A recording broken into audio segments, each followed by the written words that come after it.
Atrasei um pouco, mas estou chegando aí, me perdoe só o atraso. Pedrada, boa noite. O Márcio chegou também, boa noite.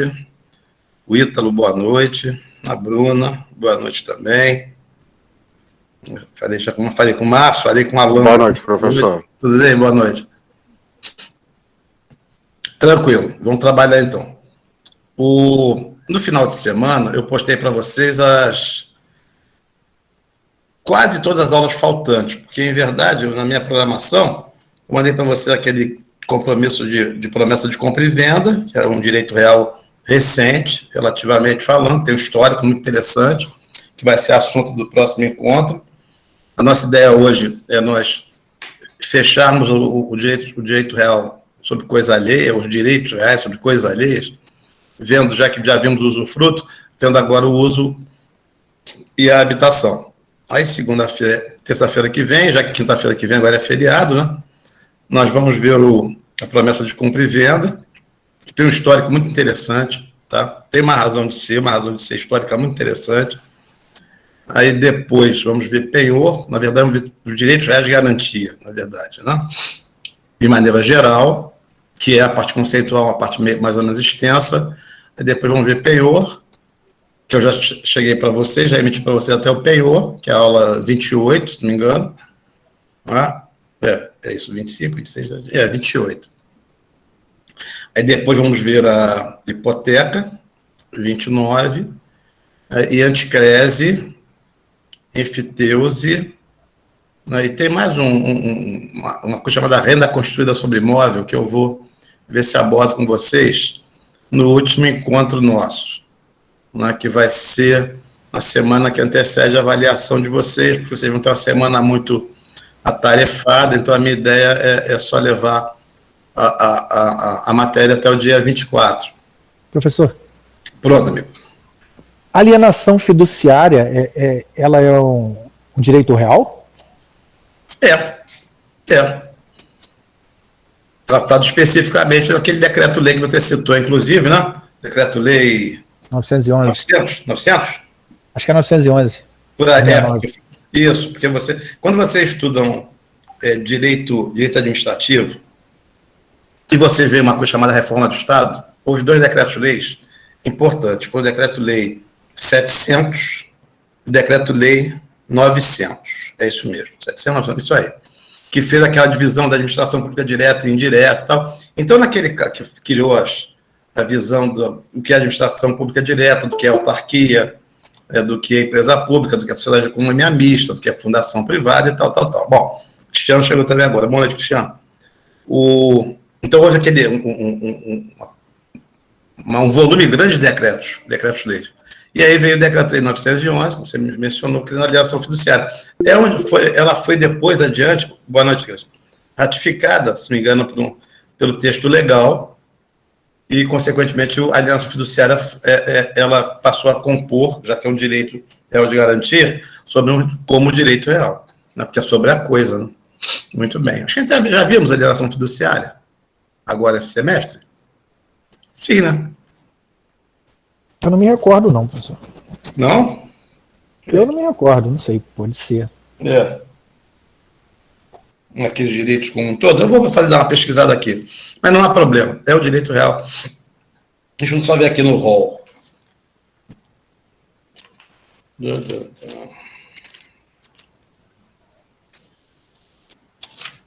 Justiça dos ídolos.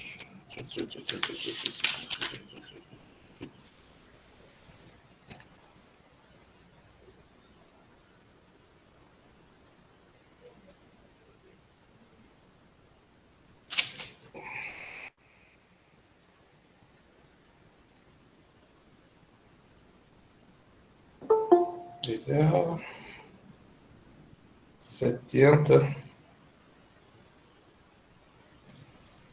Verdade. Porque não está no rol, mas veja só. Não está no rol. Obter de compra da habitação, usufruto, penhor, hipoteca. Vou ficar devendo a pesquisa, tá?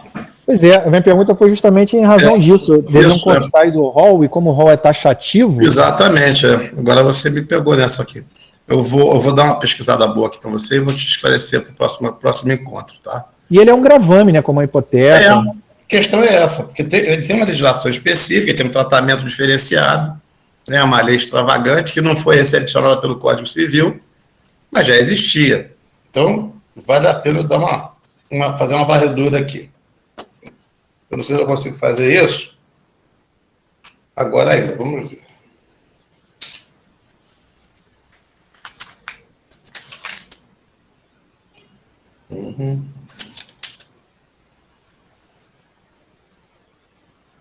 Alienação. Extinção de propriedade.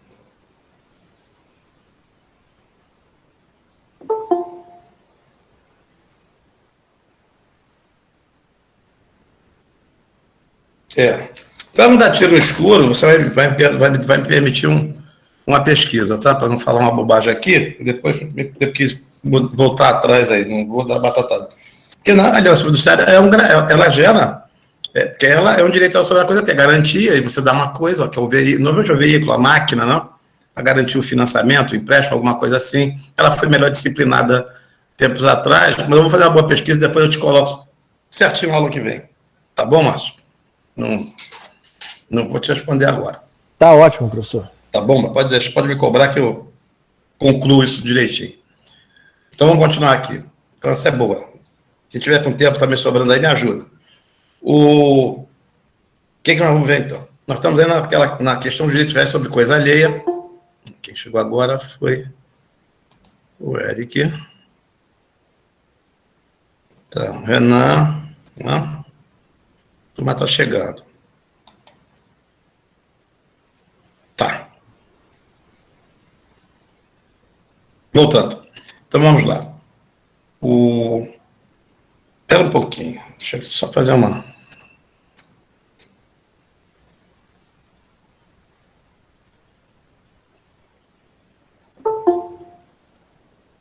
Agora foi a Mara. Oi, Mara, boa noite.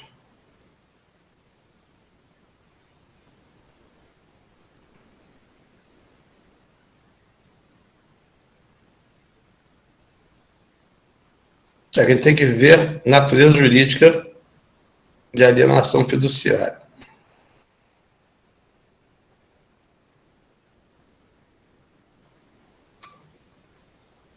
Oi, Mara, boa noite. Não, também cheguei atrasado, não. Chegamos em boa hora.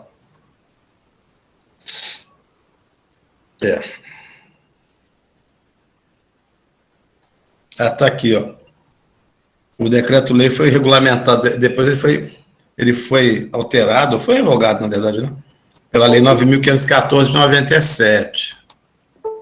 Fabiane chegou, boa noite, Fabiane, Taurino chegou. Teve uma lei recente agora, mais recente que essa aí de 97. Isso. Acho que é 13 mil quebrada, não me engano. Isso.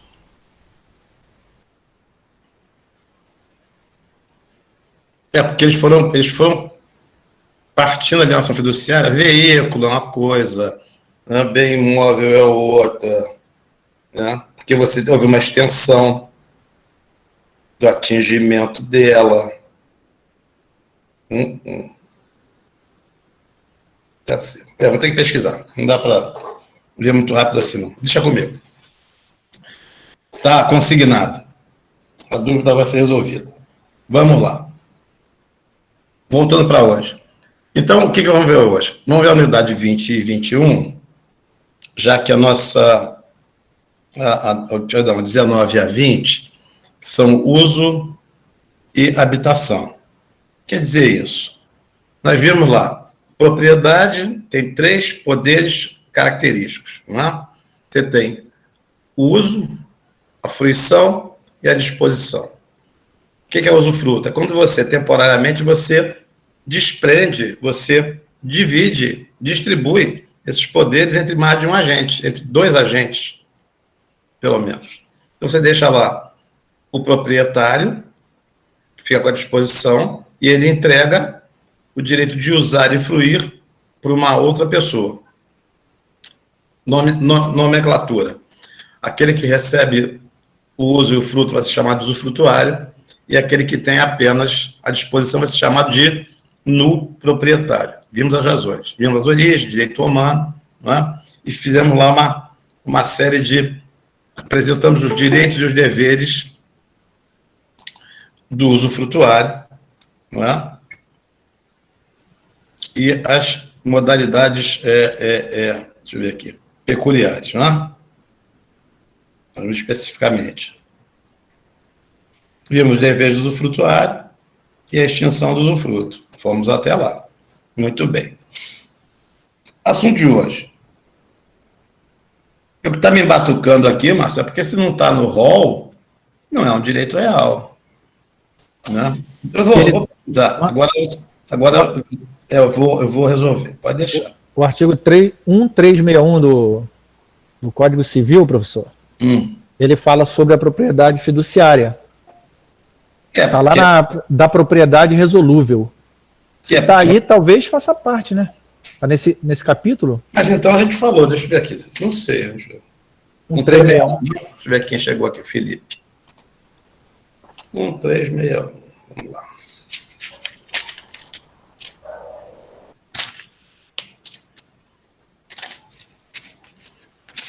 Que é a propriedade fiduciária, né? Isso é. 1361. Eu vou dando acesso, o pessoal está chegando. Oi, Érica, boa noite. Propriedade fiduciária. Considera a fiduciária a propriedade resolúvel, coisa móvel, infungível, que o devedor. Isso aí, Decreto-Lei 911. Inclusive, boa noite, Érica. A gente falou com menção no início do Decreto 911. Tá certo. Está na parte de direito das coisas. Sim, então é direito real. Por quê? Mas dentro daquela visão de propriedade resolúvel. É um dos direitos reais. Vamos ver lá. Propriedade resolúvel, enunciado 506. Isso aqui é uma jornada. Fiduciária, constitui-se para. Essa lei 9.514.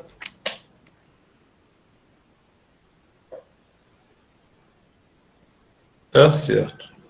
É que ele antecede o direito de superfície, inclusive.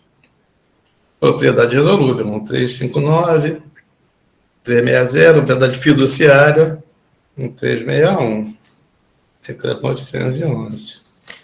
Volta no rol.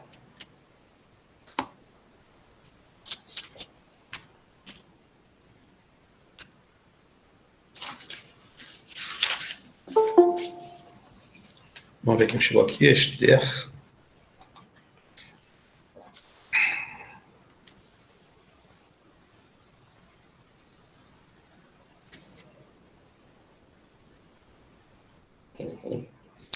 Porque na verdade ele colocou como uma subpartição de propriedade. Tá certo, olha só. O que aconteceu?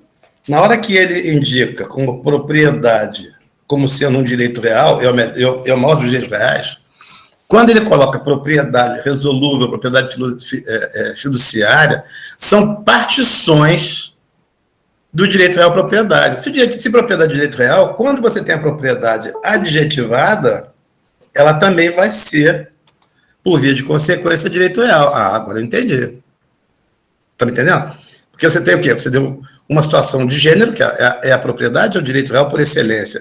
Aí você vem e acrescenta ele, adjetivando, a propriedade resolúvel, que é uma exceção na regra. Poderia ser uma espécie do gênero, tanto faz, né? Porque é uma situação diferente. Por quê? Porque uma coisa que classifica a propriedade classicamente é o quê? Que ela não pode, nunca ela é perpétua. Muito bem. Mas você pode ter o quê? Uma exceção na regra, quando ela pode ser não perpétua, é a resolúvel. Outra classificação ou espécie desse gênero, ou subespécie, pouco importa a gente diga, mas dentro da propriedade, é quando ela pode ser entregue em garantia. E aí ele englobou, por ser propriedade, consequentemente direito real. Tá certo, agora entendi. Quem estava trabalhando aqui era eu. Desculpe aqui o rateio. Porque se é propriedade, logicamente, ele vai ser... É porque ela foi tratada em um momento diferente. O que aconteceu? A alienação fiduciária, esse decreto-lei 911, se não me engano, é de 69, ou de 69. Porque o ano das grandes mudanças na economia brasileira são os anos que vêm de 66, com a edição do Código Tributário Nacional, né? 5.172 de 66, e com as alterações necessárias para você poder criar melhores condições de incremento da economia. Eu estou dizendo em que sentido isso? Quando você pretende, por exemplo, estimular a produção automobilística no Brasil, e sabe que produção de automóveis é um grande motor impulsionador da economia moderna, quer dizer, economia do século XX para cá. Desde lá do Ford Modelo T, você sabe que a indústria automobilística ela alavanca. Você vê que o Lula, me lembrando agora do ex-presidente, ele vem com metalúrgico da indústria automobilística, né? E de lá começam os envolvimentos sindicais, coisas assim. Você vê o poder, a força das indústrias produtoras, montadoras de automóveis. Tudo bem. Até aí tudo legal. Vamos fazer o quê, então? Vender carro. Vamos ter que vender automóvel para poder girar a economia nacional. E aí surgiu um problema que aqueles que teriam condição, os investidores, teriam condição de emprestar, porque ninguém tinha condição de comprar os veículos à vista. Isso não é normal lá nenhum do mundo.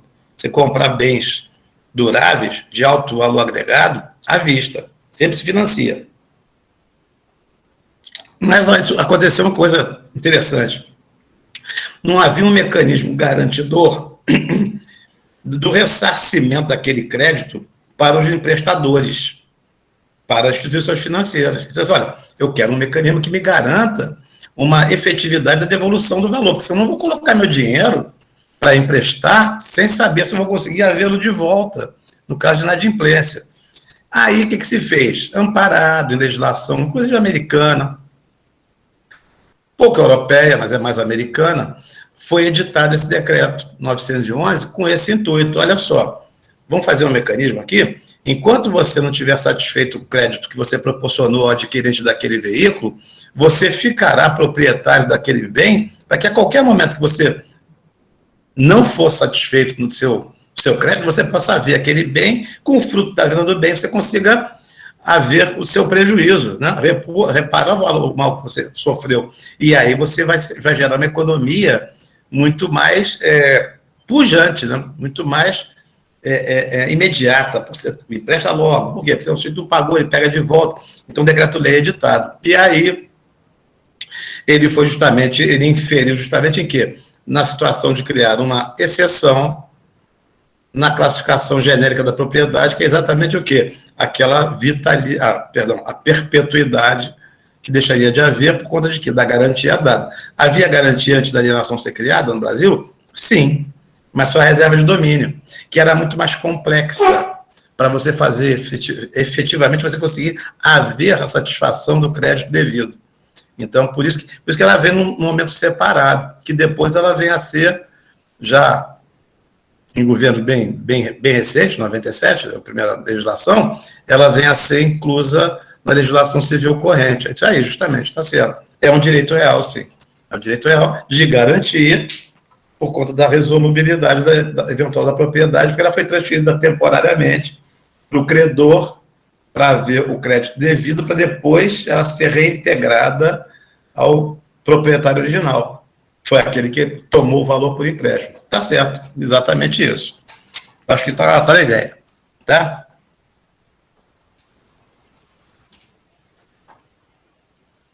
Falou alguma coisa, Márcio, tá bom? Tá beleza, professor. Tá legal. Show. Eu estava me lembrando porque eu gosto muito de... Essa questão de economia, eu gosto muito de ler. Eu gosto muito de automóvel. Já trabalhei na área, na mecânica, não tem... Eu sempre gostei de entender por que esses mecanismos vão acontecendo. Então, você vê o seguinte, a alienação fiduciária era um instrumento de extrema efetividade para você não deixar o credor com grandes passivos por conta de inadimplência, porque ou ele quebra, porque emprestou demais, não conseguiu haver de volta, ou então ele nem se lança no mercado para ceder empréstimo. Consequentemente, o que acontece? Ele não movimenta o motor da economia, né? Que é a negociação, que é a produção, que é a venda, que é o ciclo virtuoso, né? Da produção automobilística. Justamente isso, exatamente. Então tá bom, chegamos lá. Vamos tocar. Vimos um fruto, uma extinção, fomos até a sua eventual prescrição e vamos ver hoje a conversa 25 ou 26? 25, né? Daqui. Vamos lá, continuando. Eu expliquei a vocês. Usufruto, conceito amplo de direito sobre coisas alheias. Sim. Aí depois, dentro do usufruto, você tem contido nele. Vamos imaginar que eu estou aqui com um quadro para vocês, aí eu faço um círculo e digo assim, isso aqui é o usufruto. Aí eu faço um círculo concêntrico, eu faço um círculo dentro do outro círculo, um menor. Aí eu digo assim, aqui é o uso. Aí dentro desse círculo menor, eu faço um círculo menor ainda, né? A concentricidade dele é menor. Então eu faço 3 círculos, um contido no outro, né? Então o grande círculo, usufruto, o círculo intermediário, o uso, o círculo menor, a habitação. Entenderam? Então, não pode fugir de quê? Do conceito geral do círculo maior, que é o usufruto. Muito bem, vamos lá. Vamos ver, então, o uso, artigo 1411, perdão, a 1413. Conceito e características. O uso é um usufruto restrito, né? Círculo dentro do outro círculo. Limitado, pois não permite ao usuário usar e fruir da coisa de forma ampla, mas sim utilizá-la de forma restrita aos limites das necessidades dele e da sua família. 1412, Código Civil, tal. Aí botei aqui embaixo ali. Da onde vem o termo, tá? Usufruto, você tem o direito de usar, e o uso tende, e o direito de fruir, e o us fluende, né? Agora, o uso, você vai ter só o quê? Bom, não tem a fruição, só tem o us, o direito de usar, e o uso tende. E aí tem uma máxima, um brocado em latim, que diz lá, ut potest frui not potest, quer dizer, você tem o poder de fruir, você tem o poder de usar, mas não tem o poder de fluir. Tá certo? É isso que diz nos Romanos. Porque ele te oferecia o direito de maneira, mas ele dizia para você, olha, você não pode emprestar, você não pode alugar, só pode utilizar para si próprio, mas para si próprio e a sua família. Aí vem um outro conceito, que é o conceito de família. Você veja o seguinte, se você for estudar a família no direito romano, e vocês vão estudar, direito de família, se não me engano, acho que é o próximo aluno de vocês vão naturalmente passar pela família romana, não se estudou direito de família no mundo civilizado ocidental, sem passar pela família romana, lá foi instituído uma grande base. Você vê que, por exemplo, rapidinho, a discussão não é sociológica, é meramente para poder fazer um gancho. A gente discute muito assim, a velha e tradicional Igreja Católica, tá? Vocês sabem que eu não tenho religião, tá certo? Mas respeito todas as religiões. Todas. Eu talvez não respeite os extremismos, que eu não posso respeitar, mas vocês também vão respeitar. O extremismo do islamismo, o extremismo do judaísmo, o extremismo do catolicismo, o extremismo de qualquer religião, né?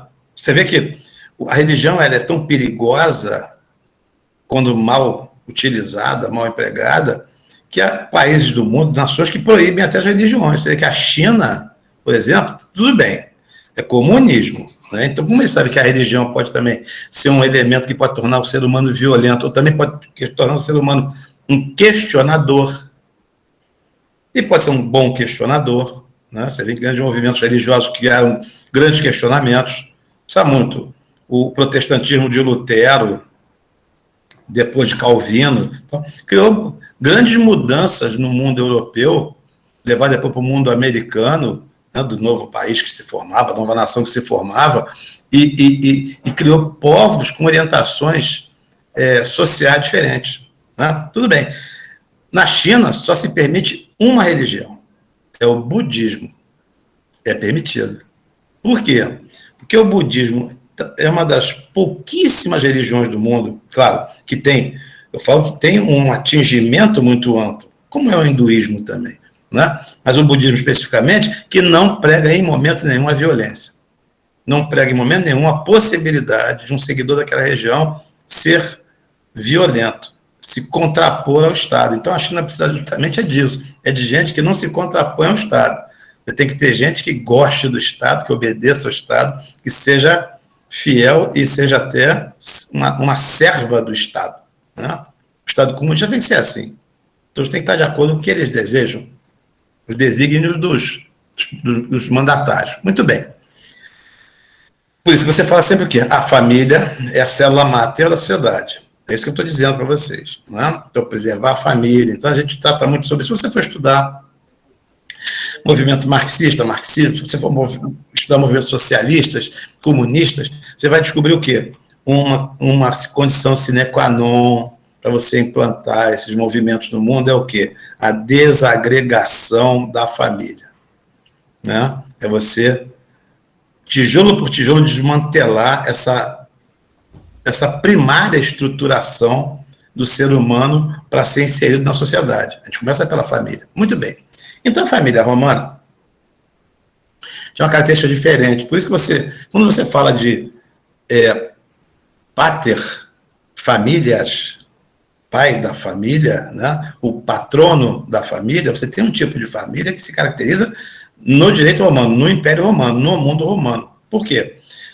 Você tinha a figura de um homem, né, que sempre era conduzido por alguém do sexo masculino, né, e que agregado a ele havia todo um núcleo o qual ele dominava, o qual ele disciplinava, o qual ele subordinava.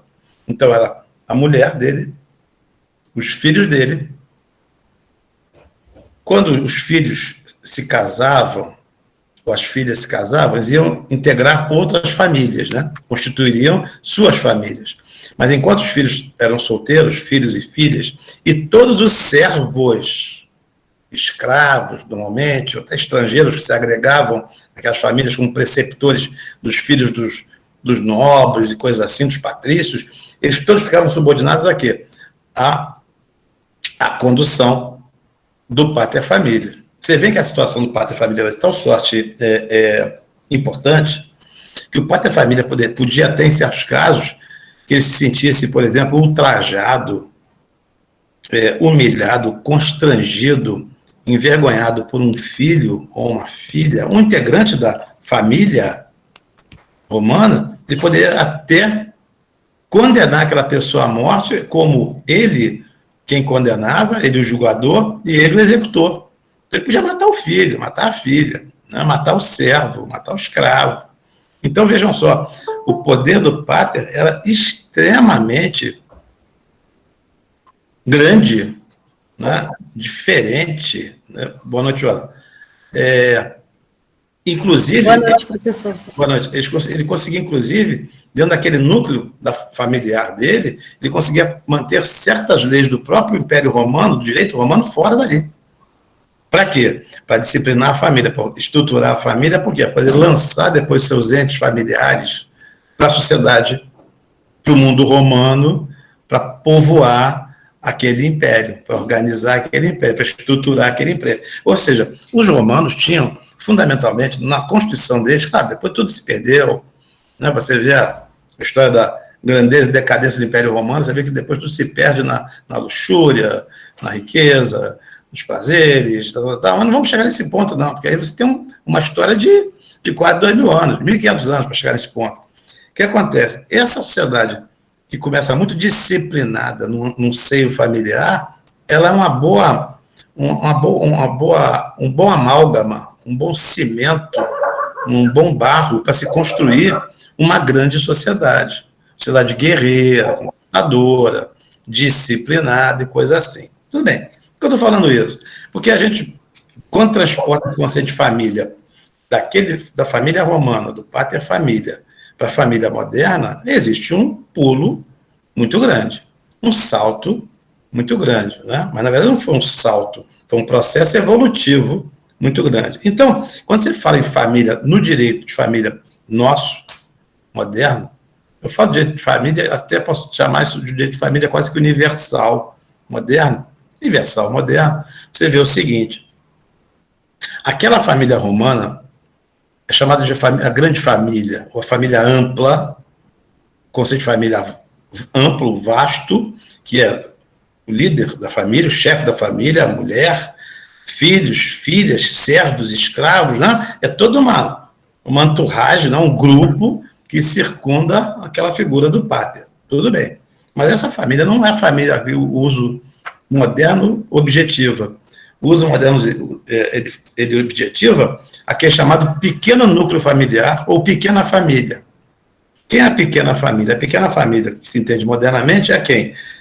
É o chefe da família, ou até os chefes no mundo moderno, tanto a mulher quanto o homem, não há problema, e os filhos menores. Né? Mas aí, como nós temos uma herança muito grande do direito romano, do direito civil brasileiro, quando você pega e quantifica e dimensiona essa família do uso, né? Você vê como é que acontece aqui. O legislador vem e fala assim, 1412, parágrafo 2º, as necessidades da família, primeiro, avaliar-se-á as necessidades pessoais do usuário conforme a sua condição social, o lugar onde viver. Né? O usuário usará a coisa e perceberá os seus frutos quando os exigirem necessidades suas e de sua família. A necessidade da família do usuário compreende as de seu cônjuge, dos filhos solteiros e das pessoas de seu serviço doméstico. Olha só o conceito que ainda está arraigado num valor romano. De lá, o chefe da família, o cabeça, né, da família, cônjuge, que eu sei que a gente vai daqui a pouco falar em famílias modernas, é evidente, e depois filhos, aí eles estendem não só filhos menores, eles falam assim, não, os filhos, no nosso entendimento, são os filhos ainda da família romana, são os filhos solteiros, estão ainda sob o controle do pater, e os serviçais. Você diz, poxa, bom, entendi.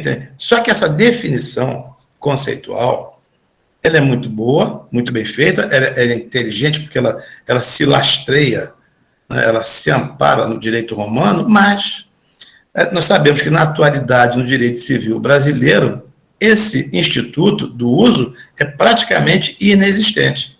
Entendeu? Você pode até discorrer, você pode discursar, mas ele é um instituto complexo, por quê? Porque, olha só, a proximidade do uso para o usufruto é muito grande, já que um está contido no outro. E a delimitação fica muito difícil. Não vou te dar, eu não quero uso, não vou te ceder o usufruto, vou te ceder apenas o uso. Sim, mas como é que você vai limitar? Não, mas o uso está aqui, conforme diz a lei, você vai ser você, a sua mulher, sua família, o único familiar. Pode ser uma união estável, pode ser pessoa do mesmo sexo. Não, a legislação já é mais condescendente, mas vai dizer assim, serão seus filhos, enquanto não se casarem, solteiros, mas quando você fala solteiro, você cria um outro valor. Outro valor. Solteiro é o distinto de casado. Você sabe que união estável não é estado civil, né? União estável é lançado como existindo uma união estável, mas a pessoa é solteira ou é casada, né? Uma pessoa é divorciada, uma pessoa é viúva, não é isso?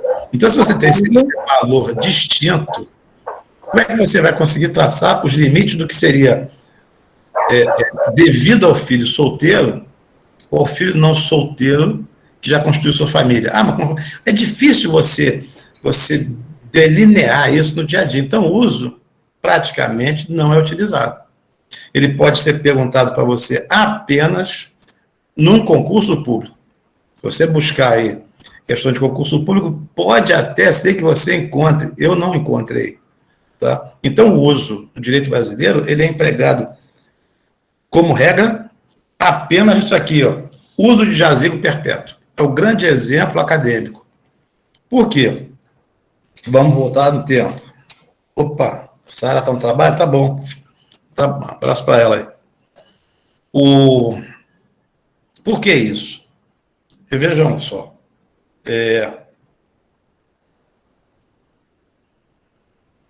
Me falhou agora. O sepultamento, não? O tratamento que nós temos para com os mortos, por sermos predominantemente orientados pela Igreja Católica, né? Não vou discutir o cristianismo, vou discutir o catolicismo, tá? Específico. Então, você tem uma tradição de quê? Do sepultamento. E pela Igreja Católica, você tem a tradição de sepultamento daqueles restos daquela pessoa, do corpo daquela pessoa, do cadáver daquela pessoa, aonde? Num campo santo. Onde era o Campo Santo? No início, o Campo Santo era dentro das igrejas. Você sabe que até hoje vocês encontram em visitas a igrejas muitos túmulos de padres daquelas igrejas. Bispos, padres, por aí vai. Né? Porque ali era o Campo Santo. Depois o Campo Santo lota, né? Porque na verdade as pessoas... Você tem não só os membros da igreja atuantes, mas também os membros que aderiam à igreja, que adquiriam o direito de serem enterrados nos Campos Santos. Mas aí vocês chegam num ponto que não tem espaço para colocar tanto cadáver dentro da igreja. Opa, coloca no terreiro dos fundos. Aí vocês veem agregado às igrejas, cemitérios. Porque são áreas da igreja e são campos santos. São campos santificados, assim dizendo. Tudo bem. Continua aqui. Exatamente, Mara colocou aqui, Minas tem muitos cemitérios quintais das igrejas. Vocês, quando vão para Ouro Preto, Mariana, né? Aquele passeio tradicional das igrejas, você vai encontrar o quê? Os cemitérios. E não precisa muito, não. Se você for aqui em Saquarema, me lembrei agora, tem uma igreja no alto do morro, muito bonito, que é uma vista para o mar, assim, que é a igreja de Nossa Senhora de Nazaré. A Drédia, junto dela, tem o quê? Tem um cemitério, que é uma área de propriedade da própria igreja. Não é? Porque isso é uma tradição. Muito bem. Aí aconteceu uma questão. Quando isso foi construído, o sepultamento, surgiu uma situação interessante que pode ser transmutada para o direito administrativo também, claro. Que é a seguinte: bom, tudo bem. Se a pessoa vai ser sepultada naquela área, o que ela terá como garantia de poder utilizar daquele local de sepultamento se aquela área não é dela, é da Igreja Católica? Aí diz assim, não, mas aí faz-se um documento, pode ser vendido uma fração, só aquele quadradinho, aquele retângulo que o corpo vai ser sepultado. Opa, se você pega o direito administrativo moderno, você vai descobrir que não, você não pode criar um loteamento de sepultura. Você só vai poder fazer o seguinte, por quê? Porque o tamanho, a dimensão da sepultura, ela já chega na indivisibilidade legal. É tão pequeno que não pode ser, aquele lote não pode existir, porque não há legislação para que ele possa existir, entendeu? Dado o quê? A sua dimensão. E o seu direito de utilização do ad solis, né? Et fermos. E aí, o que acontece? Alguém elabora o seguinte, não, vamos fazer o seguinte, a gente não cede a propriedade, diz isso tudo na Igreja Católica, tá? A gente não cede a propriedade. A gente cede desde uso. Usufruto não. Porque se a gente ceder o usufruto para outra pessoa, ele vai poder o quê? Colocar outros corpos, emprestar, até alocar. Né? Então, vamos criar um outro instituto só para isso. Só o uso. Só pode ser sepultada aquela pessoa, sim, mas ela vai ser sepultada. Mas como aquilo é um campo santo, que vários podem ser sepultados ali, vamos criar o uso, então, para aquela pessoa. Isso vem de direito romano, pelo catolicismo, pelo direito canônico. Vamos permitir que aquela pessoa seja sepultada ali e os integrantes da sua família. Opa! Esbarrou em outro. Que família? A família romana? Opa, não. A família católica, que ela é menor. Menor em que nível? Aí começa, porque nós temos aqui o nosso Código Civil dizendo que a família nossa é o quê? Um conceito de praticamente grande família romana, marido, mulher, cônjuges, filhos solteiros e servos. Opa, e os servos? Vai também sepultar os empregados ali? Vai sepultar também todos os filhos? Enquanto se casam, vão surgindo problemas. Então, o que se faz? Não. Vamos fazer um contrato e, pela manifestação livre da vontade das pessoas, vamos fazer o quê? Limitações. Se vocês forem estudar o direito canônico o Código Canônico tem 6.000 artigos, se não me engano. Tá? É um catatal. A legislação da Igreja Católica é extremamente detalhista, né? E eficiente também. Vale a pena, no tempo vago aí, dar uma olhada nos cânones do direito canônico. Os cânones são os artigos do direito canônico. Muito bem. Então, só ficou bem delimitado essa questão do uso dos jazigos. Primeiro, porque você, quando morre, você ganha o quê? A eternidade. Visão da igreja. Você ganha a eternidade, você não pode ter um tempo só que o corpo da pessoa vai ficar ali. Então, então é perpétuo. Não sei, tem que pagar manutenção, tudo bem, aquele negócio hoje. Mas é perpétuo.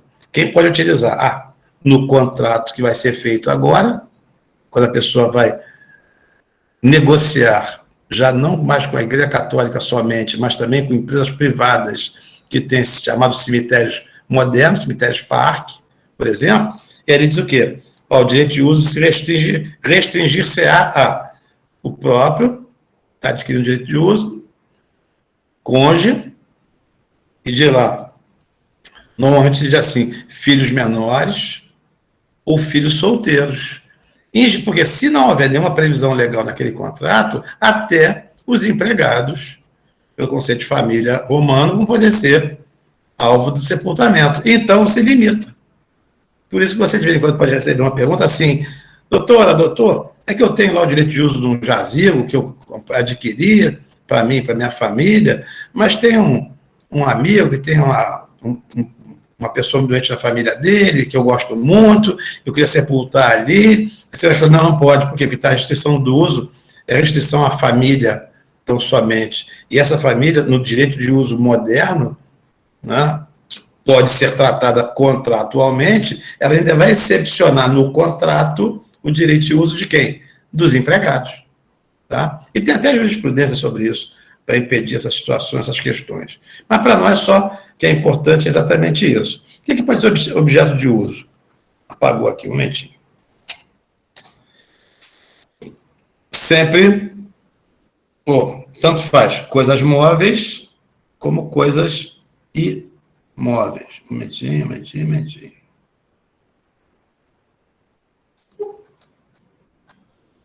Tá.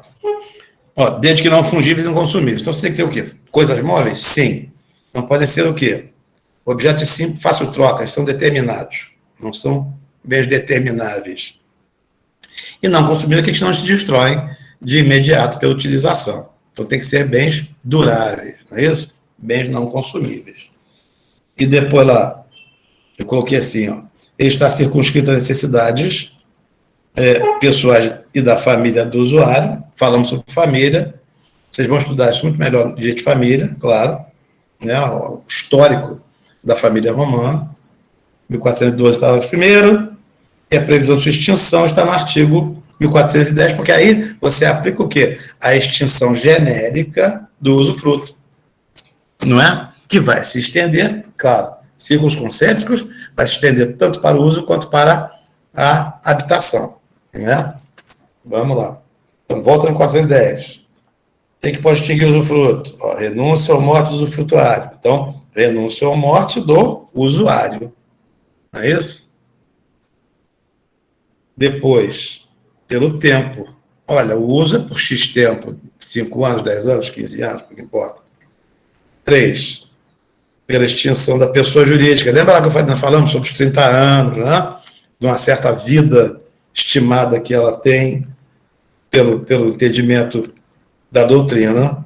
Depois, pela cessação do motivo que se origina. A pessoa entrega o uso porque a pessoa está precisando ter um imóvel, uma casa, um local, tal. Seria isso, né? Eu falei a vocês, é melhor entregar o quê? O usufruto. Que ele é mais facilmente controlável, fiscalizável. Muito bem. 4. E lembrem lá que quem entrega o usufruto, né?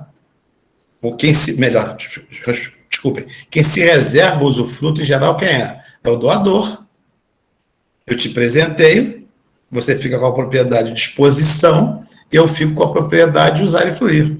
Eu propus. É um acordo de vontade, tá? Esse caso aqui, você vê que quando você fala em jazigo, já é um uso diferente, porque a pessoa está sendo presenteada, né? Pode até estar sendo presenteada, mas não está, em geral. Aquilo ali é um negócio oneroso. E os negócios onerosos têm que ter limitações, por conta de ser um acordo de vontades vinculado a algum tipo de vantagem recíproca, tua e minha, tá certo? Então, por isso que esse fato diferente, por isso que não é adotado direito brasileiro, ele existe. Alguns falavam até que ele deveria ter sido até extinto quando foi editado esse Código Civil atual. Mas como se a questão da gestão da morte, por nós ainda é algo que ainda está vive num mundo meio cinzento, né?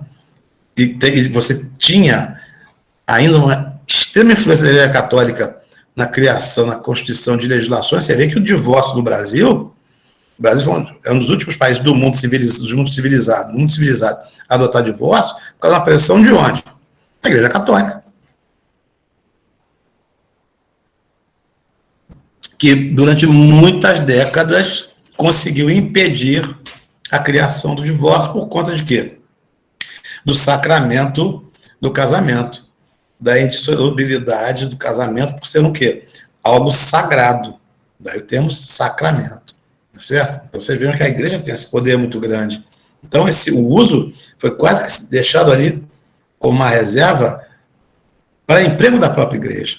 Isso é muito interessante. Claro que ele pode ser utilizado por nós, mas se você for assessorar alguém e falar sobre, porque eu ouvi dizer que eu posso deixar para alguém, entregar só o uso e não deixar a fruição. Olha, se você vai presentear uma pessoa com um bem, e dizer assim, mas eu quero reservar para mim só o uso, você não está criando uma autorrestrição? Você não vai poder alugar?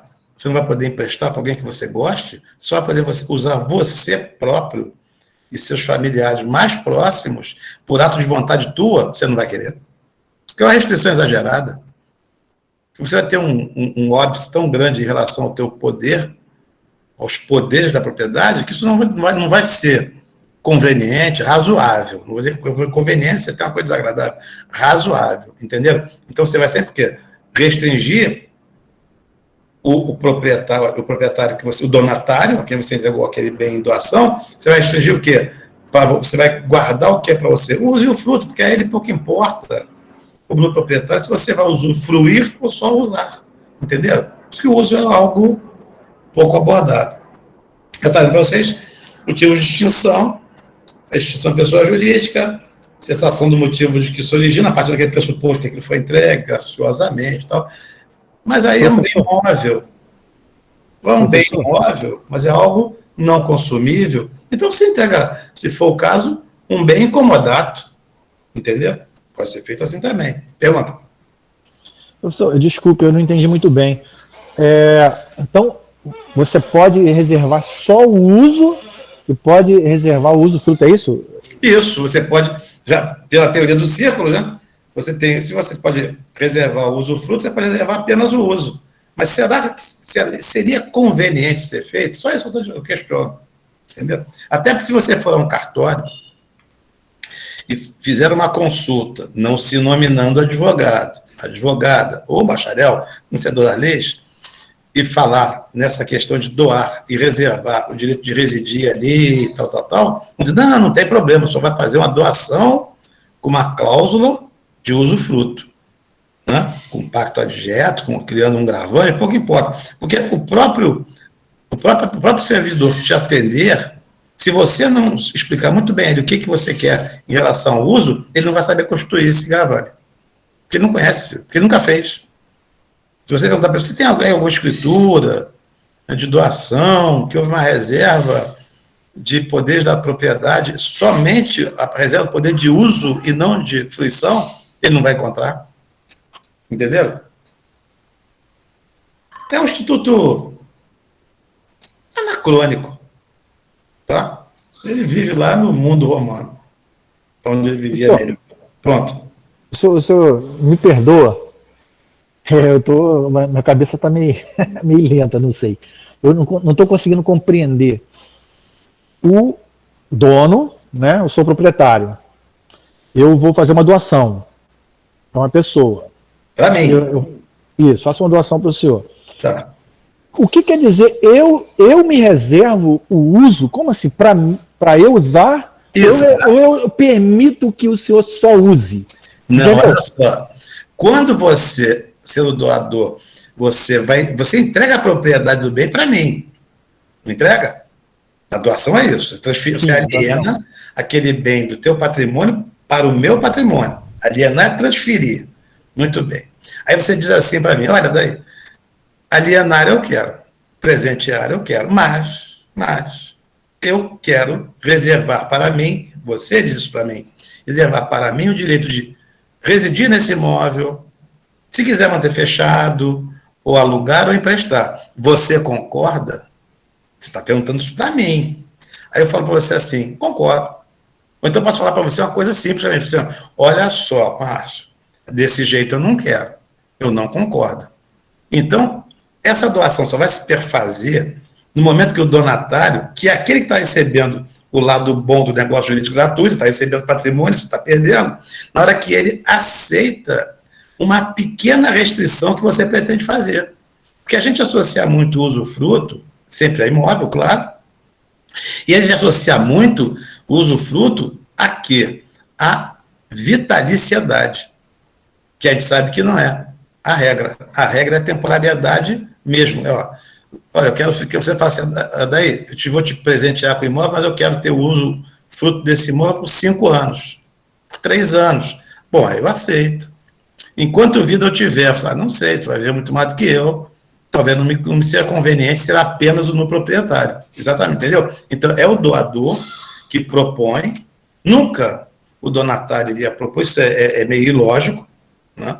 Ele diz, não, já que você vai presentear, eu quero que você mantenha para você. Esse ato é do ato de um desprendimento muito grande e de uma pouca razoabilidade, né? Porque, então não é melhor não ser proprietário, porque se eu não posso morar, se eu não posso alugar, se eu não posso emprestar, se eu não posso manter fechado, eu não quero ser dono. Então você é que criou para mim essa limitação e eu aceitei. É isso que você queria perguntar? Compreendi, agora sim entendi. Não. Eu não estava caindo aqui a ficha. Porque no dia a dia, e claro... Eu dou para você, mas falou, quem vai ficar aqui sou eu, até determinado tempo, até eu morrer, entendi agora. Quando você suscita essa dúvida, porque a gente, de vez em quando, a gente confunde a figura do doador e do donatário, né? Porque tem que sempre pensar o quê? Aquele que está... Porque tudo que você faz gratuitamente, graciosamente, vocês lembram o quê?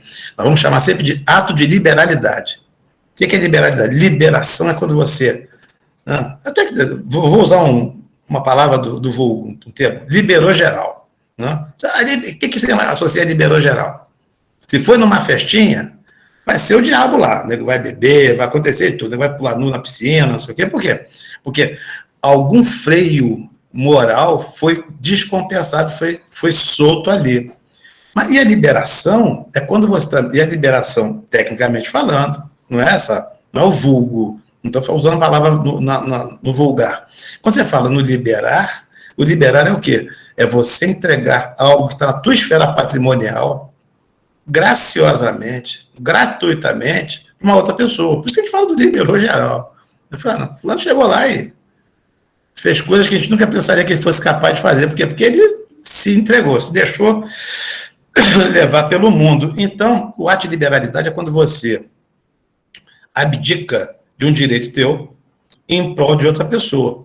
Mas quando isso acontece, há um entendimento lógico, principiológico, que essa liberação, esse ato de disposição, de entrega graciosa, deve ser interpretado de maneira o quê? Restrita, limitada. Então, quando você entrega o bem para outra pessoa, você tem o direito de quê? De colocar anteparas, colocar cercas, muros, naquele direito que você está entregando para outra pessoa. E aí vem a cláusula de usufruto. Olha, estou te dando a propriedade no aspecto da disposição, mas... Aí você constrói o muro, mas quero reservar para mim, para minha mulher e para minha família, alguma coisa assim, o direito de usar e fruir esse bem por 10 anos. Usar e fruir esse bem por 5 anos. Exatamente. Que a Mara perguntou sobre a regra da vitaliciedade e a exceção a vitaliciedade não é regra. A vitaliciedade é exceção. A temporariedade que é a regra. Por quê? Mas como eu só vejo o pessoal dizendo que enquanto vida tiver. Mas a vida é temporária também. Não é? Não há usufruto perpétuo, há usufruto vitalício. Não são palavras bem diferentes? O que você quer ser? Vitalício ou perpétuo? Eu quero ser perpétuo, né? Você vai dizer para mim. Né? Então, funciona assim. Então, são atos de desprendimento, né? São atos de grandeza humana, são atos de pessoas que têm uma visão de mundo com mais grandeza, né? Muito bem, então funciona assim. Então, nesse caso, o doador, ele pode criar alguns freios ao presente que está ofertando. É o caso do sujeito, você pega e sabe que eu estou em uma situação difícil financeira, e você me cede um imóvel para eu residir gratuitamente, graciosamente, em comodato.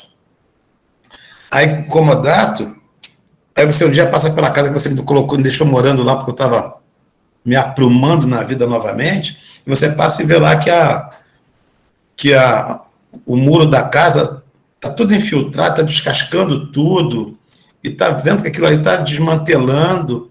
Aí você me procura e fala assim, daí olha só, você precisa ajeitar aquele muro ali, porque ele vai acabar caindo. Aí eu vou dizer para você assim, não, mas você me emprestou para residir, pô. Mas você não colocou para mim que eu tinha que consertar muro, nem pintar casa. Olha só, você vai dizer para mim assim, isso está implícito. Por quê? Porque se eu te presenteei com residir, eu não disse também que te presenteei com eu manter a casa para você residir. Por quê? Porque se é um ato de liberalidade, ele vai ser interpretado de maneira o quê? Restritiva. Restritiva é o quê? É o mínimo. Pode morar.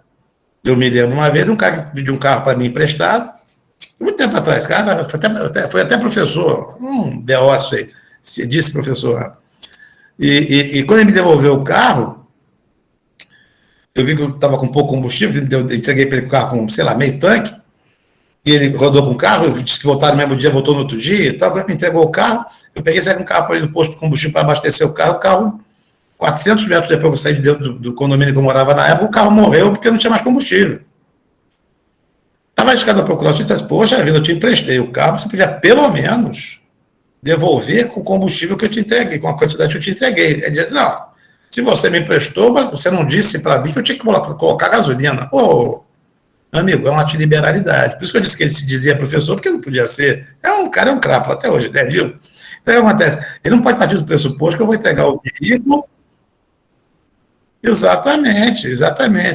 Você devolve com o tanque cheio, eu tenho um amigão meu com a filha de casamento, a gente fez CPUR junto, somos amigos até hoje. Eu não tenho visto muito ele, que se mudou do Rio de Janeiro há muitos anos. Então, toda vez que ele estava no Rio de Janeiro, ele virava para mim e falava assim, nós tínhamos 2 Brasílias, naquele tempo era um carrinho legal, 78, 77, era um seminóvel. Ele dizia assim, daí a semana eu vou lá para Resende, mas eu não vou de carro não. Quer ficar com o meu carro não? Eu disse, não vou ficar não. Quero ficar não, porque tem meu carro. Quando, eventualmente, você tem carro, você me empresta. Então, ele insistiu, eu perguntei para ele uma vez, falei assim, André Sérgio, gente muito boa. Sérgio, por que você fica insistindo tanto em eu ficar com o teu carro emprestado a semana inteira quando você sobe para Resende? Eu falei assim, não, André, porque quando eu te empresto o carro, você devolve sempre lavado, lubrificado, com tanque cheio, você conserta, às vezes, o carburador que entope, você faz ele volta melhor do que ele foi. Então, por isso que eu gosto de emprestar o carro para você. Ah, entendi. Agora, veja só. Tudo bem, o que eu fazia para ele era um pouco a mais. Mas isso aí não tem a ver com a reciprocidade do carinho. Não precisa estar na lei. Pô, se você me faz um bem, eu tenho que te devolver, entendo eu, com uma questão de ordem moral, um bem também. Né? Se você me faz um agrado, eu te faço um agrado. Né? Eu sou do tempo, minha mãe, sempre que a gente, quando faltava açúcar em casa, você ia no vizinho e pedia uma xícara de açúcar. Né? Se emprestava xícara de açúcar. E aí, o vizinho te emprestava aquilo, te dava a xícara para você levar para casa. Quando a xícara voltava, você voltava também com um pratinho, com um bolo feito ali, alguma coisa assim, cortar para devolver a xícara de açúcar junto com um pedacinho de bolo. Não, mas o empréstimo foi do açúcar, mas, meu amigo, olha só, na hora do desespero, a pessoa que te cedeu açúcar foi importante pra caramba. Por que não devolver para ela aquilo com a gratidão de quem gosta uma pessoa da outra, do bom vizinho? Né? Tudo bem, isso aí tá, mas o direito está feito também para poder polir essas arestas das pessoas que não conseguem entender essas questões. Né? Mas é isso aí que acontece. Então, a liberalidade é isso. Você baliza. Por isso que o doador pode propor, ele não é impor, é propor ao donatário a constituição do usufruto e o donatário tem todo o poder de quê? Aceitar ou não. Se não aceitar, o negócio jurídico não se valida. Por quê? Porque o negócio jurídico não é um acordo de vontades. Se você tem uma vontade paralela à minha e elas não se encontram, consequentemente, nunca haverá negócio jurídico entre nós, não é certo? Funciona assim. Muito bem. Tocando o barco. Entendeu? É simples, né? Então, a extinção, eu coloquei para vocês essas regrinhas aqui do 1410, culpa do usufrutuário, culpa do usuário, porque ele deixou a casa estragar, ele deixou a coisa emprestada, a charrete, a carroça se deteriorar, deixou o bem largado na chuva e coisa assim, isso aí vai extinguir o uso também, o mau uso, porque aquilo tem a ver, sabe o quê? Com a ingratidão. Vocês vão estudar depois isso, em família e sucessões, sobre a anulação de doação por ingratidão, não é? Por quê? Porque as pessoas têm que ser também, os atos de liberalidade têm que ser retribuídos com gratidão, com cuidado. Né? Quando você empresta alguma coisa para uma pessoa, aquele meu amigo, meu compadre, amigão, gosto muito dele, irmãozão até hoje, quando eu emprestava o carro voltava melhor, era o quê? É porque, na verdade, que a ato de liberalidade dele, que ele praticava, tinha que ser devolvido com gratidão.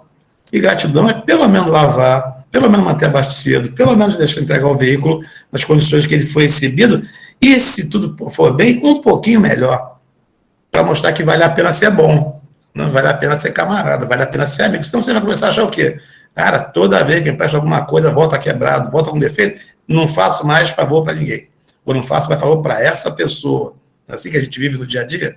O direito é um reflexo disso, das relações sociais que a gente precisa cultivar sempre, tá bom? Isso é imperativo, uma sociedade boa. Depois, vamos ver, habitação. Então, o menor dos círculos concêntricos, habitação. Artigo 1414, 1415 e 1416 do Código Civil. Conceito, ó, assegura ao seu titular o direito de morar, residir na casa alheia. Né? Habitação, aí, vejam só, lá é um objeto móvel ou imóvel, não é isso? No uso. Aqui não. A habitação, habitar, tem que ser num bem imóvel, tem que ser numa casa. Né? Não pode alugar ou emprestar, não pode ser cedida. É direito real temporário e personalíssimo, porque aquilo assim, você que vai habitar. Eu vou restringir. Inclusive, eu posso restringir até dizer que só você pode morar. Você fala assim, daí, mas eu sou casado. Ah, não pode. Esse imóvel é só para o seu uso. Não pode ser para outro. Se você concordar, porque você não é obrigado a concordar, aí o negócio não vai se perfazer. Né?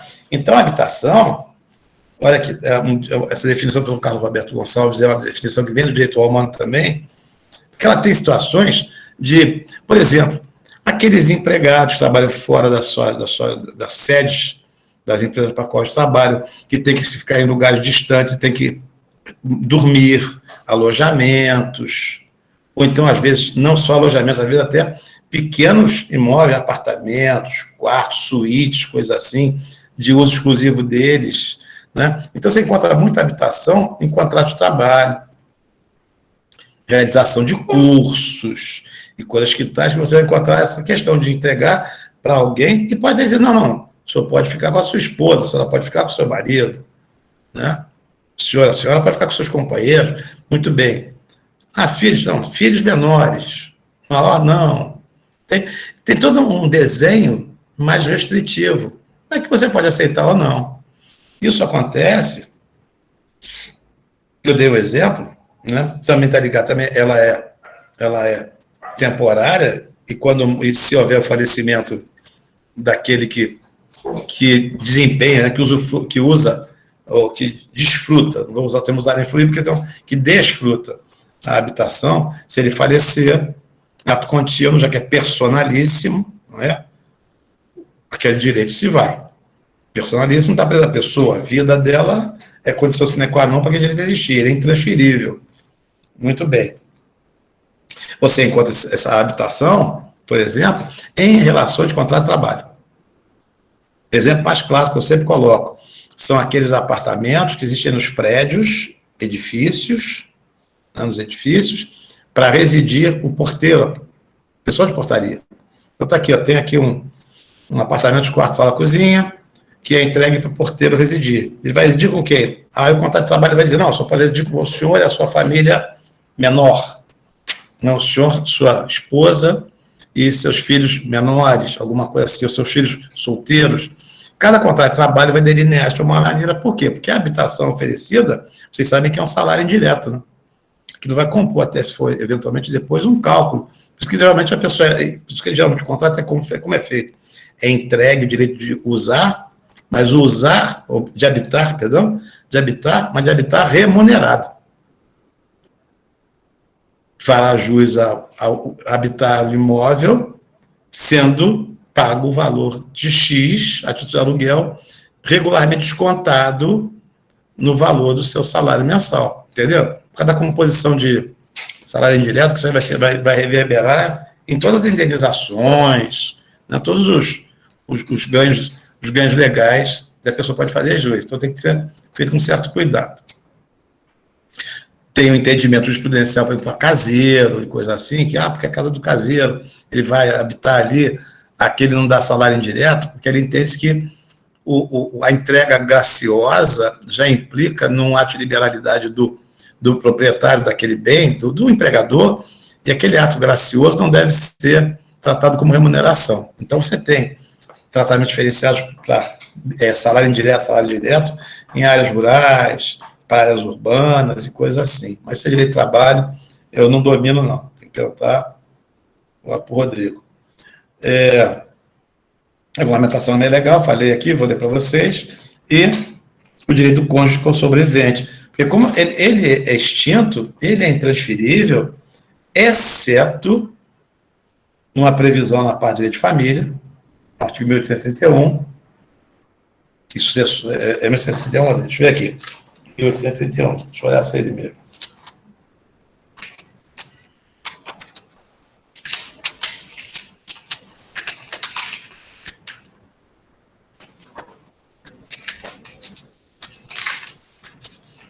Vamos lá. Quem chegou mais rápido, fala para mim. Está aqui, ó. Cheguei. 1831. Ao cônjuge sobrevivente, qualquer que seja o regime de bens, será assegurado, sem prejuízo da participação que lhe caiba na herança, o direito real de habitação relativamente ao... Então, habitação legal aqui, né? Relativamente ao imóvel destinado à residência da família, desde que seja o único daquela natureza a inventariar. Então, porque a pessoa falece, naturalmente aquele bem vai ser partilhado, haverá herdeiros, mas se o cônjuge, né, sobrevivente só dispuser daquele bem para residir dentro do patrimônio a ser inventariado, tudo bem. Mas vai ser dividido, porque há filhos, tudo bem, a gente pode inventariar, podemos dividir, só que o direito de habitação vitalício será entregue para o cônjuge sobrevivente, caso ele assim queira exercer tal direito, lógico. Entendeu? Não poderão, aqui você ouve uma barbaridade, porque olha daí o que aconteceu. Eu ouvi um caso, então um cliente fala para você, doutor, olha que situação absurda, um senhor lá, vizinho nosso, faleceu, só tinha aquela casa, morava ele, a esposa dele, uma senhora idosa, e a primeira coisa que os filhos herdeiros daquele bem fizeram foi retirar a senhora de lá e colocá-la para fora e tal. Tá bom, isso é mano militar, isso é ilegal. Não, mas eu soube, professor, soube, doutor, que eles são casados com separação de bens, e aquela casa era só do marido dela, não interessa. A lei diz que independe da separação, ali tem o quê? Tem a relação de gratidão e de amparo mútuo, que é um dever do casamento. Né? Assistência recíproca é dever do casamento. Então, se ele se foi e aquela pessoa ficou numa situação de, talvez até de pobreza, ou pelo menos de falta eventual de teto, ou poderia ficar, não. Você garante que aquela pessoa permaneça ali enquanto ela tiver necessidade, não houver a obrigação ou a situação de que ela deva sair, enquanto ela também quiser permanecer. Né? Isso aí você tem o quê? Uma habitação de natureza legal, ela não é uma concessão voluntária, é a lei que cria esse tipo de habitação. Direito do cônjuge sobrevivente, imóvel em herança, e o V do cônjuge ou convivente, tá? Tá certo, se estende na visão moderna, por analogia, para os conviventes, que podem ser até pessoas do mesmo sexo, tá certo? Regulamentação legal, vimos lá, e vamos ver aqui os nossos itens. O usuário da habitação, né? Quando o uso consistir no direito de habitar gratuitamente em casa, porque veja que a habitação é sempre imóvel, falei para você, é uma casa, né?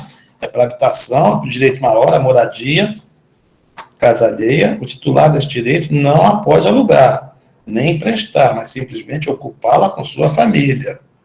Então aí vamos discutir se essa habitação não for delineada, não quer de contrato de trabalho e tal, então vai ser a pequena família, a família moderna. Muito bem. 1415. Ele fala aqui da lei CM15, que é de registro público, né?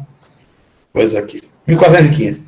Se o direito real de habitação for conferido a mais de uma pessoa, você pode entregar a mais de uma pessoa, voluntariamente. Qualquer delas que sozinha habite a casa não terá de pagar aluguel a outra. Por quê? Até porque não tem que pagar, porque quem habita não é proprietário com a disposição, né? Ele não tem a propriedade no aspecto da disposição, então ele não pode haver alocação, até porque ele não pode fruir, né? A habitação não permite a fruição, ela é clara, então não pode haver aluguel. E até porque os cohabitantes cobrarem reciprocamente, né, uns aos outros, isso não pode ser feito. Seria uma impropriedade técnica até, né? Mas é aquela história. Enquanto o legislador é redundante, para evitar discussão, para evitar desnecessários bate-bocas, né, desavenças, porque quando a pessoa age de má fé, ela só vê o lado dela. Então ela vai dizer, não, mas nesse caso, eu podia habitar e não estou habitando, você tinha que me pagar um valor, que eu não estou aqui, estou em outro lugar. Para evitar toda essa complicação, o legislador é bem claro. Ele não precisa explicar tanto para o leigo, mas a gente sabe o que está explicado. Se você não é dono, você não pode cobrar. Se você não pode fruir, você não pode haver nenhuma vantagem sobre esse bem. Pode de pagada, bom. Mas não pode inibir de exercerem querendo o direito que também lhes compete de habitar. Quer dizer, não é porque a habitação foi entregue para mais de uma pessoa. Sim, duas pessoas. Uma habita, outra não habita. Aí adiante ela diz assim, agora eu quero habitar. Eu quero residir aqui. Não pode não, porque eu já me organizei todo, já ocupei o quarto, tem mobília beça, já fiz o escritório aqui. Não. O direito tem que ser exercido simultaneamente, é possível, a lei faculta, e você vai ter que se restringir a ocupar de maneira conveniente, mas de maneira responsável, parte do imóvel, e não o imóvel inteiro. Tá bom? E o 1415 fala na questão de quê? Da aplicação das regras legais. E nem tudo que for compatível com o usufruto, já que a habitação ela é afilhada do usufruto, você vai utilizar o quê? As regras legais gerais atinentes ao usufruto. Entendeu? Você vê que os casos de extinção, ele não repete, mas a extinção também da habitação aqui, dá-se nas mesmas condições que se extingue, nos termos de 1410, o usufruto ou o uso, e agora, a habitação. Entendeu? Não tem muito mistério, não. Agora, aquela história, são conceitos que você tem que conhecer de maneira vaga, mas você tem que saber isso mais ou menos que decorado, porque pode ser, amanhã aparecer para você uma pergunta fácil, não. Isso consiste no instituto de ceder o direito de habitar, de residir um imóvel, mas ele tem restrições muito graves, muito sérias, porque é um direito extremamente precário. Tá certo? Aí pode ser feito um estudo também, pouco se vê. Né? Mas vocês vão ser, volta e meia, instados, para quem militar na área de direito de família. O direito de família é um direito, às vezes, que você trabalha de maneira acessória. Por quê? Vou dar um exemplo. Eu já trabalhei para a empresa, e já vi que sócio meu também trabalha do mesmo jeito para a empresa, que os sócios acabam tendo problemas familiares. Em geral, é assim, sócios, eu vi sempre esses casos, o sócio da empresa para a qual você trabalha tem filhos que se casam, ou são em união estável, são conviventes, coisas assim, e tem problema de família. Aí você descobre, não, porque houve um acidente, infelizmente, o filho de um sócio da empresa para a qual você trabalha faleceu. E aí vem aquela discussão, porque não tinha filhos e herdeiros são os pais, mas o cônjuge é co-herdeiro. Não, mas quando houve o casamento, para evitar que essa moça casou com meu filho, tivesse qualquer coisa do patrimônio dele, eu consegui convencer a casar com separação de bens, então ele só tem a casa, está em nome do filho que faleceu, então eu quero esvaziar o imóvel, retirar essa moça de lá, porque eu quero negociar esse bem, alguma coisa assim. Isso aí não pode. Por quê? Porque existe uma habitação legal. Porque o artigo 1170, mas ela não é dona de nada, só quem é dona é ele. Não vem ao caso. A lei é clara, isso tem a ver o quê? Com deveres do matrimônio e, por analogia, deveres da convivência. E um dever essencial é a mútua assistência. Assistência mútua é amparar o outro. Porque senão, para que casamento? Senão, para que convivência? Se eu não tenho algum mínimo dever que não seja moral, seja sentimental, mas que seja pelo menos legal, de amparar o outro, então nós estamos simplesmente cerrando as pernas do Instituto Casamento. Mas aí alguém fala para você assim, de lá o cliente, não, mas aí gera muita obrigação. Então que não se casassem, então que não vivessem juntos, então que o senhor não tivesse feito um expediente para não permitir que ela tivesse vantagem patrimonial. O senhor já resolveu. Agora, o senhor vai ter que permitir que essa pessoa tenha uma vida em paz, até que ela consiga tocar a vida dela e seguir o caminho dela e adquirir o próprio imóvel, residir em outro local. Você entendeu? Porque muitas vezes as pessoas usam de certos expedientes legais com o intuito de cercear direito dos outros. Entendeu? Assim, não, vamos fazer assim, porque assim não tem perigo dessa pessoa entrar na família e levar uma parte do patrimônio. Poxa, se o casamento já começa desse jeito, é melhor não casar. E nem morar junto. Porque se você já desconfia da pessoa antes de estar junto com ela, então para quê? Se você está do lado de alguém que você não confia, ou se alguém está do lado de você que não confia em você, eu acho que essa pessoa, ou você, ou eu, estamos num barco furado. E tem que pegar e, não está dando certo não, fica com Deus, eu vou seguir. Entendeu? Aí você, como advogado, tem que ter o maior cuidado para estudar isso, para explicar, e sem macular a suscetibilidade daquele teu cliente, hein? Pode ser o pai do garoto que morreu, que é o dono da empresa, né? E não é só para não perder o cliente, não. É para não ser deselegante, entendeu? Não é a questão de você. Ou então você chega lá e vira a mesa, o plano que o senhor fez para poder passar a perna na moça lá, não dá certo não, porque a lei diz, aí tudo bem, já perdeu o cliente, hein? Mas talvez você não tivesse tido estômago suficiente para aturar aquele mal bofe daquela pessoa naquele momento. Legal? Então tá bom. Aí depois do feriado, vamos ver a nossa promessa de compra e venda, que é interessante, é um histórico, a gente vai ver isso bastante bem, e a programação montadinha direitinho, vai acabar no tempo certo, porque eu já resolvi que no dia 29, dia 1º é a entrega da avaliação de julho, 29 eu entro no ar, né? Gostei dessa, só para ficar aqui tirando dúvida, alguma coisa assim, mas eu só vou falar de matéria até o dia 24 de junho, que lá é o dia de São João, inclusive, né? Um dia muito legal.